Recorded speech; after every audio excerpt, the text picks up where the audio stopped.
Avez-vous déjà été dans une pièce pleine de monde, vous sentant complètement invisible? Moi oui. C'était censé être l'un des plus beaux jours de la vie de notre famille, le mariage de ma sœur Serena. Des lustres scintillants, des roses blanches à profusion, des tables sorties tout droit d'un magazine de mariage où tout brillait. Tout le monde souriait, sauf moi. Je m'appelle Élise. J'ai 32 ans, je suis mère, sœur, fille. Mais ce jour-là, j'étais personne, juste une ombre au bord de la pièce. Pas de véritable invitation, pas de chaleureux accueil, pas de place à la table familiale. Quand j'ai finalement trouvé le courage de demander à ma mère où Isla, ma fille, et moi devrions nous asseoir, elle m'a à peine regardé. Elle a juste chuchoté sèchement, garde juste ton enfant hors des photos, Élise. Le mariage de Serena n'est pas l'endroit pour les distractions. Des distractions. C'est ce que ma fille et moi étions devenus pour ma propre famille. J'ai serré les mâchoires, avalant la boule qui montait dans ma gorge. Je ne voulais pas qu'Isla me voie pleurer, pas aujourd'hui. Elle n'avait que 10 ans, debout à côté de moi dans sa petite robe lavande, qu'elle avait choisie des semaines auparavant, tournant nerveusement l'ourlet entre ses doigts. Elle était tellement excitée de venir, elle avait passé des jours à faire une carte pour tante Serena avec des paillettes et des cœurs dessinés à la main. Elle avait même répété l'appel du nouveau mari de Serena, l'oncle Nathan, parce qu'elle voulait que ce soit parfait. Je me suis baissé et j'ai redressé la robe d'Isla, lui replaçant une boucle de cheveux derrière l'oreille. J'ai souri un faux sourire, trop tendu et j'ai dit, on va passer un super moment, ma chérie, tu verras. Mais au fond, mon cœur se brisait. Parce que peu importait combien je sourirais, peu importait que j'ai été celle qui a conduit Serena à ses essayages de robe de mariée, qu'il a écouté se plaindre des plans de table à minuit, qu'il a rassuré lorsqu'elle a paniqué parce que sa robe est arrivée en retard. Rien de tout cela n'avait d'importance maintenant. Le photographe alignait la famille pour le grand portrait. Serena et Nathan se tenaient au centre, rayonnant de bonheur. Lilian, ma mère, a ajusté la traîne de Serena, s'assurant que chaque perle brillait sous les lumières des caméras. Mon père, Georges, a pris la pose fièrement à côté d'eux. Les demoiselles d'honneur se sont rassemblées d'un côté, les garçons d'honneur de l'autre. Et moi, j'étais là, debout avec Isla sur le côté, à regarder, attendant que quelqu'un dise « Allez, Élise, viens ici ». Attendant que quelqu'un me regarde même dans ma direction. Ils ne l'ont pas fait. Le photographe a fait un geste de la main, chassant quiconque n'était pas de la famille immédiate hors du champ. J'ai ouvert la bouche pour protester, mais Lilian m'a croisé du regard et a secoué la tête, un petit geste sec et définitif. Isla m'a tiré la manche. « Maman, pourquoi on n'est pas sur la photo ?» a-t-elle chuchoté. Je me suis accroupi à sa hauteur, la gorge nouée. Parfois, on regarde simplement, ma chérie, et c'est bon, lui ai-je menti en face. Je me suis redressé et j'ai joint les mains, comme si nous allions commencer un jeu amusant. Allons chercher du gâteau, ai-je dit, ma voix faussement brillante. Mais alors que nous nous retournions, Isla continuait à jeter un coup d'œil par-dessus son épaule, confuse, la douleur fleurissant sur son jeune visage. J'aurais dû partir. J'aurais dû prendre la main d'Isla et sortir de cette salle de bal sans regarder en arrière. Mais une partie de moi, une partie désespérée et douloureuse, voulait croire que les choses s'amélioreraient au fil de la soirée, que Serena remarquerait, que quelqu'un, n'importe qui, nous verrait. Je ne savais pas alors que ce ne serait pas moi qui changerais tout. Ce serait Isla, ma fille de 10 ans, qui verrait l'injustice que personne d'autre n'osait admettre, ma fille qui refusait de laisser les personnes qui nous avaient blessés écrire la fin de notre histoire. Et juste au moment où Serena et Nathan allaient s'embrasser pour la première fois en tant que mari et femme, Isla a fait quelque chose que je n'oublierai jamais.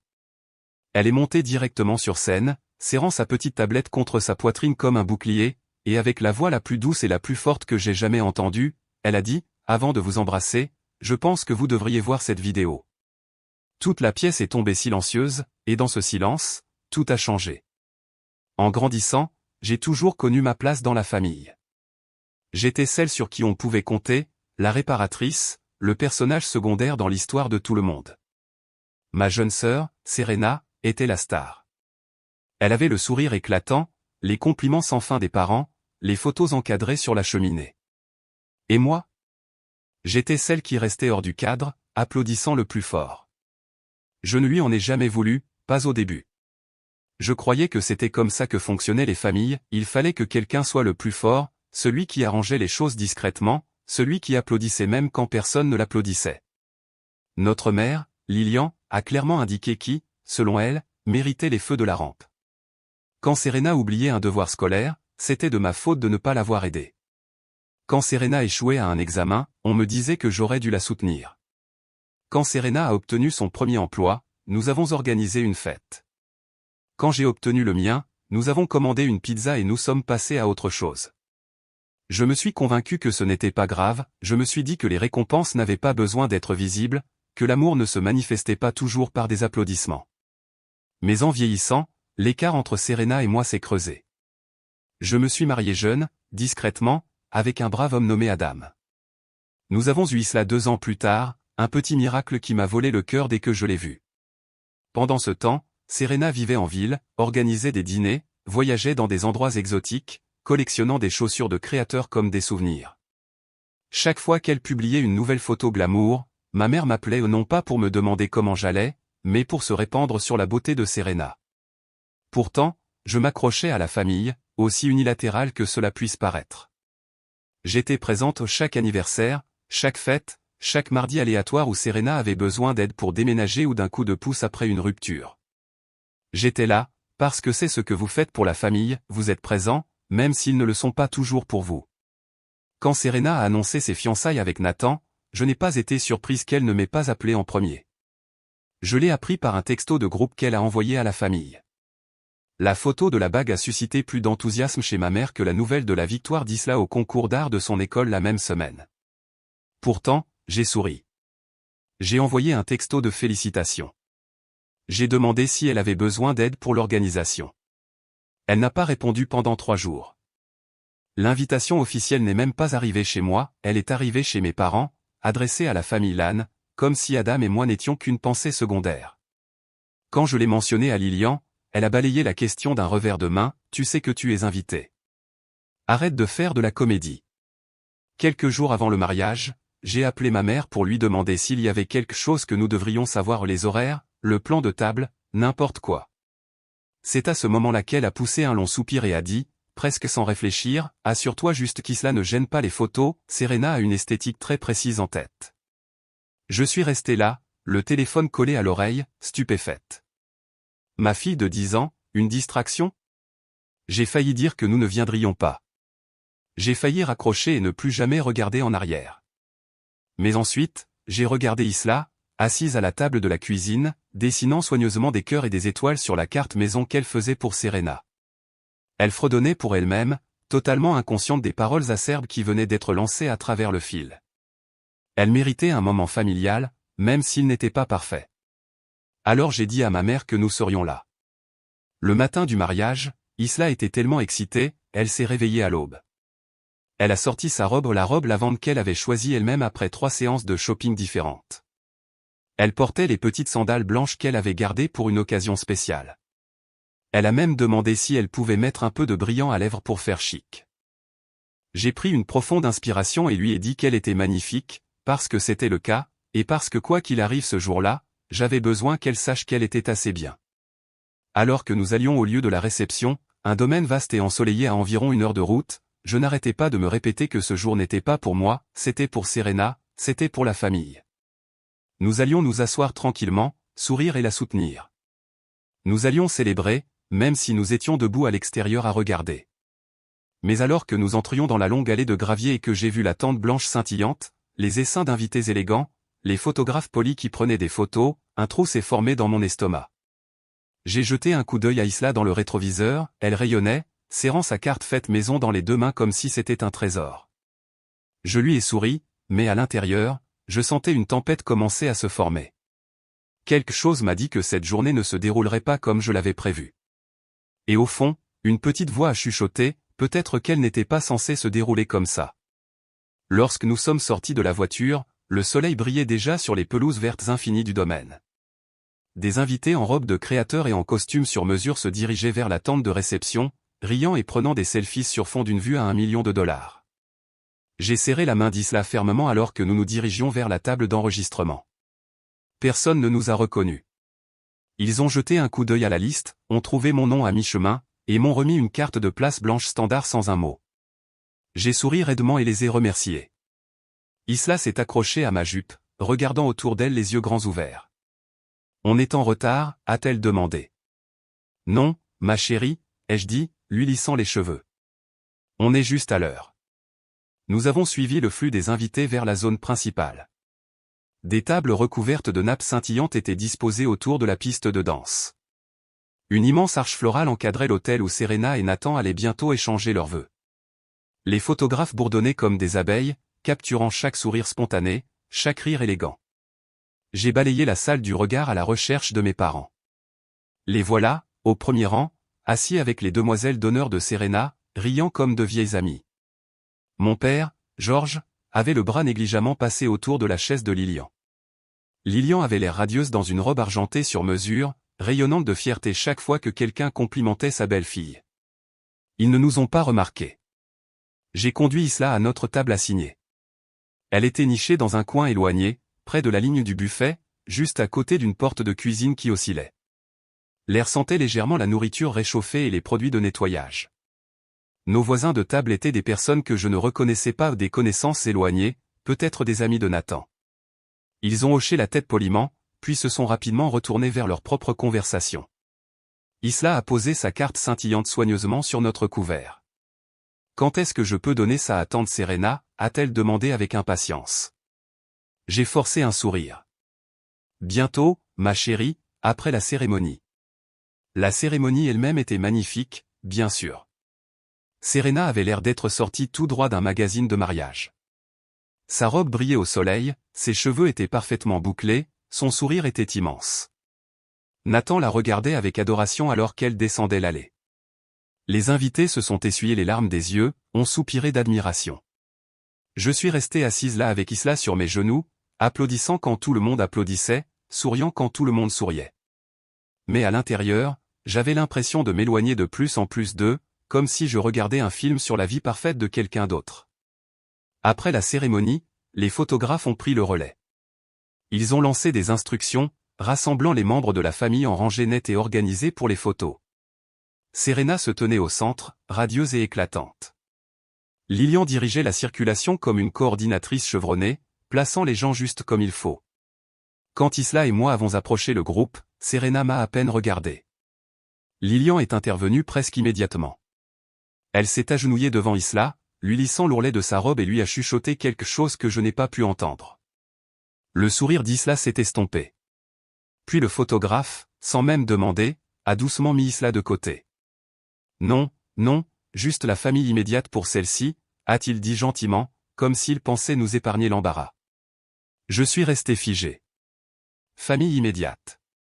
Isla m'a regardé, confuse, ses petites mains jouant avec l'ourlet de sa robe. Pourquoi on ne peut pas être sur la photo, maman, a-t-elle chuchoté. J'ai avalé ma salive, me penchant pour la regarder dans les yeux. On encourage juste d'ici, ma douce fille, ai-je dit doucement. C'est bon. Mais ce n'était pas bon. Ce n'était pas bon du tout. Le groupe a pris la pause. Les appareils photo ont cliqué. Tout le monde a souri. Je suis resté là à regarder, essayant de garder mon sourire stable, même si chaque clic de l'obturateur ressemblait à une gifle au visage. Lorsque les photos officielles ont pris fin, les gens se sont dirigés vers l'heure des cocktails. Lilian m'a adressé un sourire tendu en passant. Sa voix était sèche. Merci de comprendre, a-t-elle dit. Ce n'est pas personnel, Serena voulait juste que tout soit parfait. Pas personnel.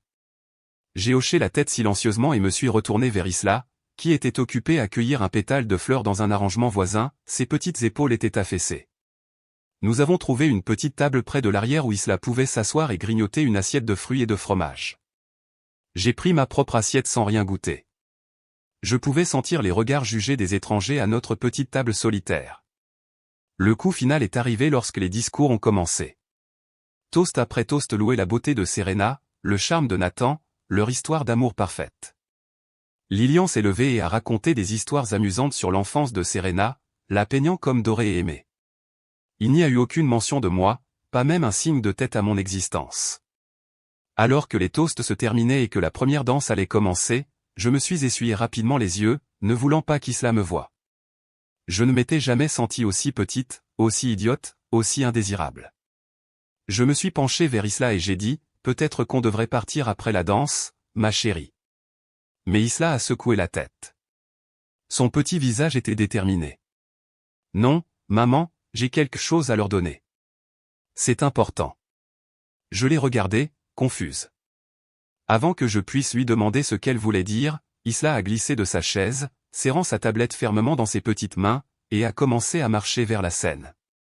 Et à ce moment-là, toute l'histoire a changé. Au début, j'ai pensé qu'Isla se rapprochait simplement pour mieux voir la piste de danse.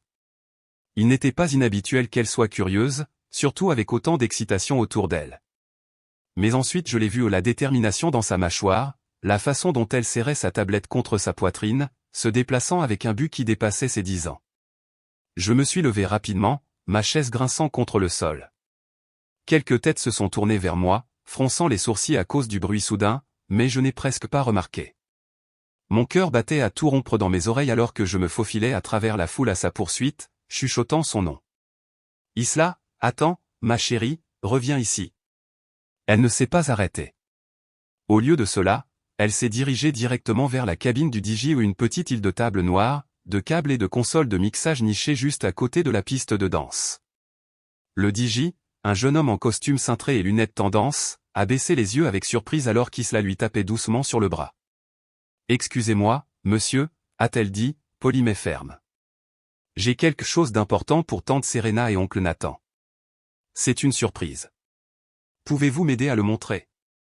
Le DJ a cligné des yeux, complètement pris au dépourvu. Il a regardé Isla, puis moi alors que je me précipitais, sans souffle. « Je suis vraiment désolé », ai-je dit rapidement, lui prenant la main. Elle est juste excitée. Nous allons retourner à notre place. Mais Isla s'est retirée, ses grands yeux bruns fixés sur ceux du DJ. S'il vous plaît, a-t-elle dit. C'est vraiment spécial. Juste 2 minutes, je le promets. Quelque chose dans sa voix si pure, si urgente a fait faire une pause au DJ. Il a jeté un coup d'œil à l'organisatrice du mariage, qui vérifiait frénétiquement son presse-papier. Elle n'a même pas remarqué le petit drame qui se déroulait. Le DJ a hésité, puis a fait un signe de tête lent à Isla. « D'accord, petite, a-t-il dit, souriant un peu. Voyons ce que tu as. » Mon cœur est tombé dans mes entrailles. Le DJ a rapidement connecté la tablette d'Isla au grand écran qui avait été installé pour le diaporama des photos d'enfance de Serena et Nathan. Pendant ce temps, de l'autre côté de la salle, Serena et Nathan terminaient leur danse posée, souriant radieusement pendant que le photographe prenait des photos. Lilian planait à proximité, ajustant à nouveau la traîne de Serena, s'assurant que tout était parfait. Elle n'avait aucune idée de ce qui allait arriver. La musique s'est estompée. La foule a murmuré avec confusion. Les têtes se sont tournées vers le grand écran alors qu'il s'animait. J'ai essayé de ramener Isla vers moi, mais elle a secoué la tête avec véhémence, restant plantée là au minuscule, courageuse et tremblant légèrement. Puis la vidéo a commencé. Ce n'était pas un diaporama soigné et professionnellement monté, ce n'était ni poli ni répété. C'était réel. La première image qui est apparue était un extrait granuleux d'un téléphone portable moitonnant une Serena adolescente en larmes après une de ses nombreuses ruptures, la berçant doucement sur le perron. Un autre extrait, moi portant de lourdes boîtes jusqu'au 3e étage pour l'aider à emménager dans son premier appartement pendant qu'elle me filmait et riait. Un autre, moi recousant l'ourlet de sa robe de fin d'études la nuit précédant sa cérémonie parce que le pressing l'avait raté. Et entre les extraits, il y avait de courts messages écrits à la main par Isla, la première aide de tante Serena, la sœur qui s'est présentée, la personne qu'il aimait même quand personne ne le remarquait. La salle était devenue complètement silencieuse. Je pouvais sentir mon visage brûler. Je voulais courir, attraper Isla et disparaître. Ce n'était pas comme ça que je gérais les choses, je ne forçais pas les gens à regarder, je ne réclamais pas l'attention. Mais Isla l'avait fait. Elle avait vu ce que je n'osais jamais dire, et elle s'était assurée que tout le monde le voyait aussi. Le dernier extrait a été joué, Serena pleurant dans une salle d'attente d'hôpital, moi assise à côté d'elle, lui tenant la main, lui chuchotant des mots de réconfort après une petite opération qui l'avait plus effrayée qu'elle ne l'avait admis. L'écran est devenu noir, puis une dernière diapositive dans l'écriture soignée d'Isla, la famille ne concerne pas ceux qui se tiennent au centre des photos, il s'agit de ceux qui se tiennent à vos côtés quand personne d'autre ne le fait. Amour, Isla. Pendant un moment, il n'y a eu que le silence, pas d'applaudissements, pas de rire poli, pas de sourire mis en scène, juste un silence brut, ouvert, non filtré. Je ne savais pas si je devais attraper Isla et courir ou m'effondrer en larmes. Mais avant que je puisse bouger, avant que je puisse faire quoi que ce soit, j'ai entendu la voix de Serena percer le silence. « Élise, attends. » Je me suis retourné, et pour la première fois depuis des années, j'ai vu son visage pleinement en pas de performance, pas de sourire prêt pour la caméra, juste Serena, réelle, à nu. Et elle pleurait. Pendant quelques secondes, il a semblé que le monde entier cessait de tourner. Serena restait figée au centre de la piste de danse, une main toujours accrochée au bras de Nathan, l'autre pressée contre sa bouche. Ses yeux, grands et brillants de larmes, étaient fixés sur les miens. Autour de nous, les invités se sont déplacés mal à l'aise, ne sachant pas quoi faire. Certains regardaient l'écran comme s'ils voulaient qu'il change, d'autres regardaient Serena, attendant son signal pour en rire, pour passer à autre chose, pour faire semblant que les dernières minutes ne s'étaient pas produites. Mais Serena n'a pas fait semblant, pas cette fois. Elle a lâché le bras de Nathan, s'éloignant lentement de lui, ses talons claquant sur le sol poli comme des coups de feu dans le silence. « Élise » a-t-elle dit à nouveau, sa voix se brisant à mi-chemin de mon nom. Je suis resté figé, une main tenant la épaule d'Isla de façon protectrice. Une partie de moi voulait courir ou épargner à Serena l'embarras, m'épargner l'humiliation de croire, ne serait-ce qu'une seconde, que ce moment pouvait guérir ce que des années de silence avaient brisé. Mais la petite main d'Isla a trouvé la mienne et l'a serrée, alors je suis resté. Serena a traversé la salle sans se soucier de qui regardait, sans se lisser les cheveux, sans arranger sa robe. Elle s'est arrêtée juste devant moi, son mascara commençant à couler sous ses yeux. Je ne savais pas, a-t-elle chuchoté. J'ai secoué la tête, ne me faisant pas confiance pour parler. Elle a regardé Isla, qui la regardait, intrépide, puis elle m'a regardé. J'étais tellement absorbé par tout, je ne l'ai pas vue. Je ne t'ai pas vu. Sa voix s'est brisée sur le dernier mot. Nathan est venu se tenir tranquillement derrière elle, mais il n'a pas interrompu, il a juste posé une main ferme sur le dos de Serena, la soutenant sans l'éloigner. Les invités ont commencé à murmurer doucement, mais je ne les ai pas entendus. En ce moment, il semblait qu'il n'y avait que nous trois, debout dans une bulle d'honnêteté douloureuse et belle. Serena a pris une profonde inspiration, tendant ses mains hésitantes, comme si elle avait peur que je les repousse. « Je suis désolée » a-t-elle dit, assez fort pour que tout le monde entende. « Je suis tellement désolée pour toutes les fois où je t'ai fait sentir invisible. Tu méritais mieux de ma part. » J'ai senti ma gorge se serrer. Mon instinct était de minimiser, de lui dire que ça allait, de lui faciliter les choses. Mais Isla m'a serré la main à nouveau, me remettant sur terre, m'apprenant que ça n'allait pas, mais peut-être, juste peut-être, cela pouvait encore être pardonné. Lentement, j'ai tendu la main et j'ai pris les mains de Serena. Elle tremblait légèrement dans les miennes. Nous sommes restés là, nous agrippant l'une à l'autre comme si nous essayions de combler toutes les années vides avec ce seul toucher fragile. Puis, sans prévenir, Serena m'a prise dans ses bras un vrai câlin, féroce, tremblant et désordonné, du genre que vous ne faites qu'à quelqu'un lorsque vous réalisez à quel point vous avez failli le perdre. Les invités autour de nous ont commencé à applaudir. Ce n'étaient pas les applaudissements polis et superficiels qui remplissaient habituellement les mariages, c'était lent, hésitant, puis plus fort, réel et sincère. Quelqu'un a reniflé derrière moi, quelqu'un d'autre s'est essuyé les yeux. Même Lilian se tenait à quelques mètres de là, les lèvres serrées, les larmes coulant sur ses joues soigneusement poudrées. Pour la première fois ce jour-là, peut-être pour la première fois depuis des années, je ne me suis pas senti comme un fantôme lors du rassemblement de ma propre famille. Je me suis senti vu. Quand Serena s'est finalement retirée, elle s'est agenouillée devant Isla. « Tu es incroyable » a-t-elle dit, la voix épaisse d'émotion. « Merci de m'avoir rappelé ce qui compte. » Isla a rougi et a regardé ses chaussures, soudainement timides.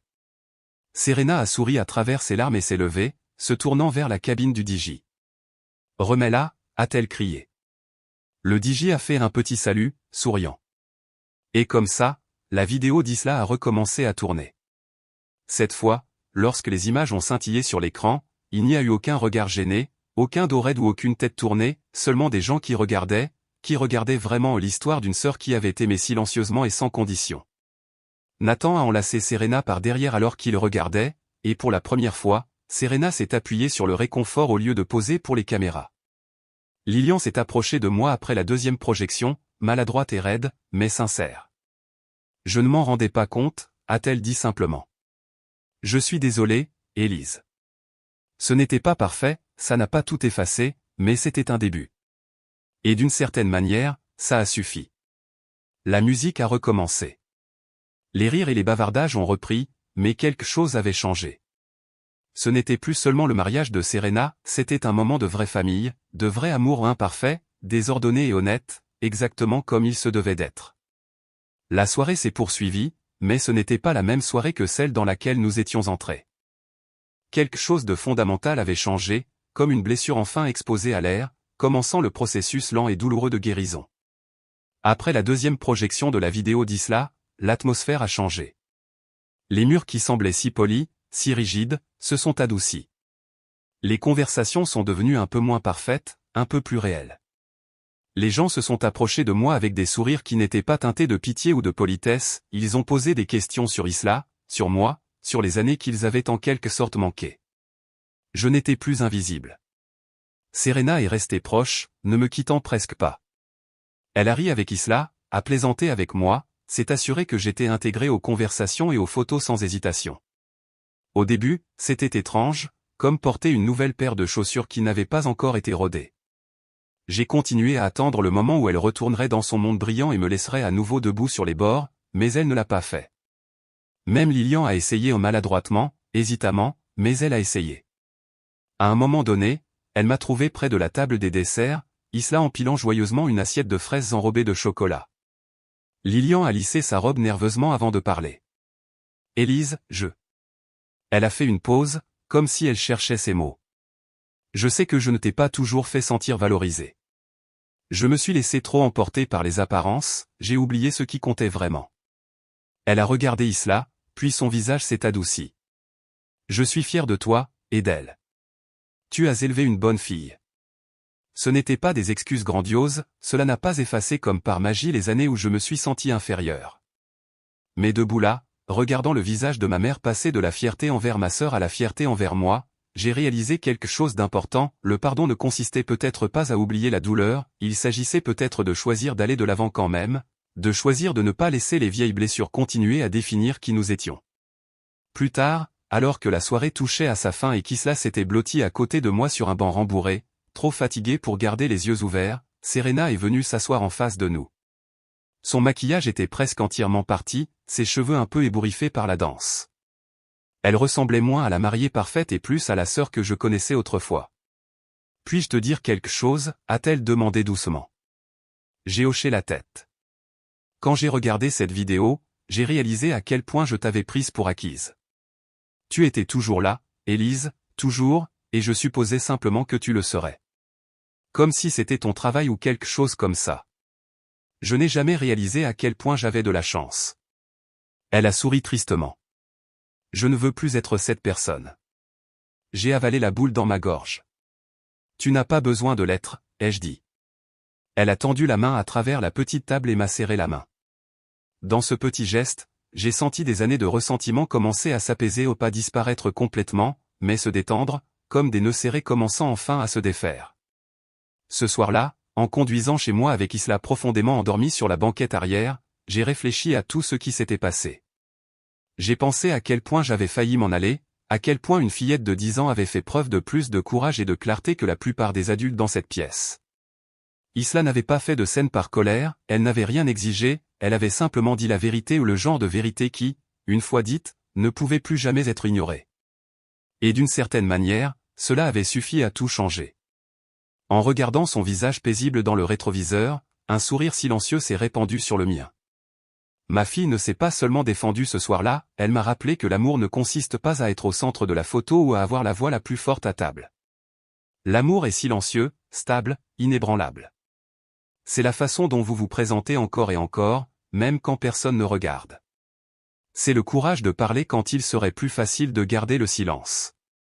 C'est la conviction que même si vous vous sentez parfois invisible, votre amour compte toujours.